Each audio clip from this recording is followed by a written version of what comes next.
Good morning, Dex Coyotes. It's Wednesday, hump day. We're over that hump of the week. Just keep on going. And it's August 26th. Today is another Wellness Wednesday. I hope you enjoyed this. I was walking by classes last week while teachers were in there doing their Superman and Wonder Woman poses. So I hope you've all been practicing that this week as well, because it seems to be very successful. I know I have. I Wonder Womaned a couple times in the last week. Took some breaths to calm down. All right, so today we're going to go over another one of our second step strategies, and this actually works out really well because it goes right along with what we're learning about, and it's how to calm down. So friends, I know I'm really stressed. Are you stressed? Mm-hmm. Yeah. So when we get stressed, we need to find ways that we can calm our bodies and our minds. And so that's what we wanted to give you guys the tools to do. So step number 1, you're going to stop.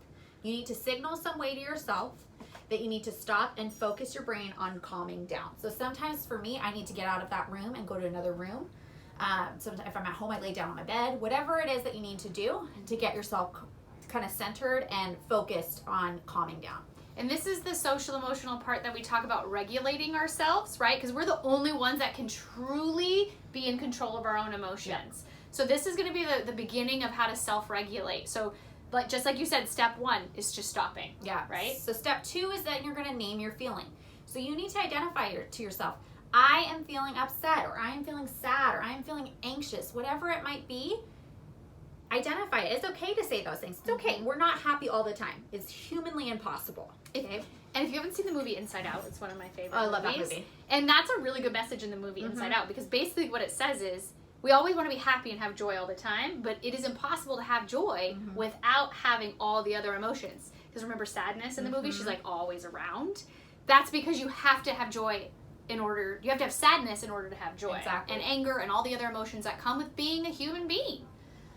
So after you've taken the chance to stop, tell yourself what you're feeling. Step 3 is that you need to use a strategy to calm down. So I'm going to give you a couple of examples. We have our breathing. So going through your nose and out your mouth. I learned this really cool one. You hold your fist and you smell a rose and blow out the candle. And you do that like 10 times. And again, it's kind of recirculating or restructuring your brain to focus on calming down. Another one is to count. So sometimes counting forwards or backwards, or sometimes I'll say count back from 100 by sevens or something like that. So again, you're restructuring your brain. And another way is to do self-positive talk. So to say things like, I'm okay, I'm sad right now, it's okay to feel sad, I know how to make myself happy, that kind of thing. I have a good one. I like to say, Miss Belair, be awesome because I am awesome. Yes. Okay? Because you know how I say to you guys, be awesome because you are awesome, right? You can say that to yourself. I'm going to be awesome because I am awesome. Yes. I'm going to be awesome because I am awesome. And a little bonus for our Wellness Wednesday, because I know a lot of parents are watching with you, or the other adults that are taking care of you. We want to give you guys strategies too. So you can employ these 3 steps as the adult that's trying to help a kid calm down, using the exact same strategies. Ask the kid to stop, find a place for them to center themselves. Ask them to name their feeling, and if they can't, try to name their feeling for them. I see that you're feeling upset. And then suggest a calm down strategy. So sometimes it takes a partner to be able to do that. And kids, if your parents want to do it to you, you have to let them. Yes. If they want to be able to stop and calm down Yes. and step away, you need to allow that for them too, and to name their feeling and respect that. Absolutely. So we hope those strategies work for you this week. All right, time for some birthday explosions. We have 2 today. The first one is in Miss Ruiz's class. Hudson C., it's your birthday today. Happy birthday, Hudson. All right, second one is Marlene C. in Miss Flores's class. Happy birthday, Marlene. I felt good today. Yeah. It really did. All right. Oof. Well, typically on Wednesdays we do this day in history, but I decided that we needed to celebrate another national holiday because this one is so important. And it's now my favorite national holiday. Do you know what national holiday is today? I do. What is it? It's National Dog Day. National Dog Day! And you know why this is so important to us right now? Because we Tell have a dog here. If you didn't know, we now have a therapy dog that works at our school. He's hanging out with us, just like we hang out with you guys all the time. Yeah. And he's here today. So on today's morning message, for the first time ever, we're going to welcome a special guest. So Cyrus, where are you? Come on, buddy. Come on, Cyrus. All And right. his big tail. Here he comes, guys. I don't know if you can see him right here. Oh, Here. we're gonna We're gonna have move to over shift. here. we'll go to the, Okay. we're going to go to the interview chair with Cyrus. Okay, I got it. Hello, All right. friend. So everybody, this is Cyrus. He is a 1.5-year-old yellow lab who's been training to be a therapy dog for our school, and he's been so amazing. Hopefully I'm catching him on the video. Okay, look at the camera. Oh, look at that face. There's that face. So Cyrus's job is to go around the campus and help calm our nerves, and he's doing a great job. He's been working with different teachers, Miss Belair and I, giving kisses and love. And he'll be here with you when you come back. Yeah, we're so excited to have him here and celebrate National Dog Day with Cyrus. We call him our best friend because he is. He knows when we need love. Huh. Would you like to say anything, Cyrus? No. Just want more treats. All right. Good boy. I can't wait for all the kids to meet you, Cyrus. And we're so excited. There you go. There we go. We got our camera back. I love you, buddy. We're so excited because thanks to Miss Jeanette, our wonderful instructional aide, Cyrus is going to be with us every single day. That's Cyrus's mom and handler. All So thanks, right. Miss Jeanette. She's standing behind the camera. Does Miss Jeanette want to get in front Yes, of the come camera? in, Miss Jeanette. I have to wipe the slobber off my face. All right, so Miss Jeanette is here now through some magic television. We just made her appear. Miss Jeanette, do you want to tell us anything more about Cyrus, our best friend? Yeah, he is a career change seeing eye dog. So he came from Oregon, actually was his last place that he had training. And they make great therapy dogs because they don't particularly want to do all the work that seeing eye dogs do. They sometimes don't pass because they have too much love. They want to give lots of kisses and they don't want to ignore people coming by. Let me tell So, you, yeah. Cyrus fits that. Lots of kisses. We keep looking down because he's now laying at our feet. Let's see if we Giving can us get him to therapy. pop up. Which makes him a great therapy dog because he Yep, has so much he love, does. right? Cyrus, you want to put your nose up here? Come on here.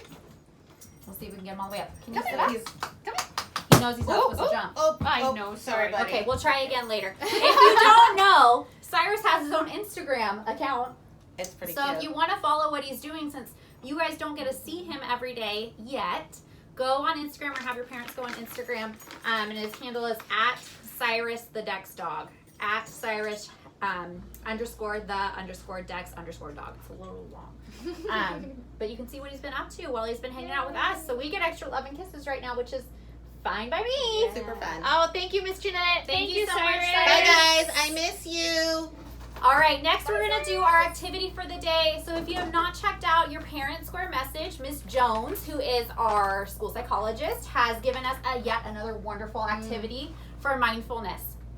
And this one focuses on the 5 senses. So if you want to take a look at this further, go back to last week's Parent Square with Miss Jones and you can read it in her newsletter. But let's talk about it. So this is called the 5 senses exercise. And your 5 senses are a really great way to, again, ground yourself and have yourself kind of calm down, which goes back to what we were talking about earlier today. So the goal of this is to be present in the moment. Okay, so we're just going to quickly go over the 5 senses and then you can practice it later. So we're going to first start with our vision, what you can see. That's sense number 1. Notice 5 things that you can see around you. So you don't have to name them. You can just look around the room and kind of mentally check them into your brain. 5 things that you can see. Then step 2 is going to focus on things that you can feel. Notice 4 things that you can feel. Bring your attention to those 4 things. So some suggestions she made, like maybe feeling the texture of your pants or the smoothness of a desk, or maybe you have air conditioning and you feel the breeze with that. So kind of focus on those different feelings. So these are actual things that you can feel, not like feelings of love like we have for Cyrus. This next one is Cyrus, his biggest sense as Hearing. a dog. Yeah. Yeah, hearing. So step number 3 is identify 3 things that you can hear. So tune into the sounds that are around you. What can you hear in the background? Don't just focus on the things that are right up in front of you. Like right now I can hear the humming of our air conditioning unit. So kind of focus on that. Step 4 is notice 2 things that you can smell. These are sometimes things that you gloss over, you don't think about because you're just kind of going about your everyday life, but really stop and smell. What are things that you notice in the room around you? Hopefully they're good smells. Yeah, that could kind of ruin it if they're not. And then you may have to start back over again. And the last thing is notice something that you can taste. So focus on something that you can taste right now in the moment.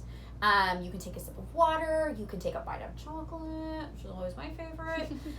Or you can just notice the taste of the air around you. I would suggest finding something nicer to taste than all the smoke that's outside right now, because that would not be so. And a quick drink of water is a really great way to do that. To really, but taste it, feel it going down your throat. Take the moment you can feel and taste the water. Yeah. So again, lots of really great calm down strategies between what we talked about earlier in the video and what we're talking about now with Miss Jones' stuff. Hopefully you're all feeling very calm and relaxed and ready to go for the day. Especially with Cyrus right here. I know. We're going to play with him for a little I bit. can't wait for him to go in your classrooms every day. Sorry, guys. We're just going to soak him up until it's time for you guys to take him. All right, friends. Well, that's the end of our Wednesday message. Hope you have a fantastic, fantastic day. And as always, we say, how long, coyotes? On the count of 3. 1, 2, 3. Ow! Good howl, Miss Jeanette. Bye!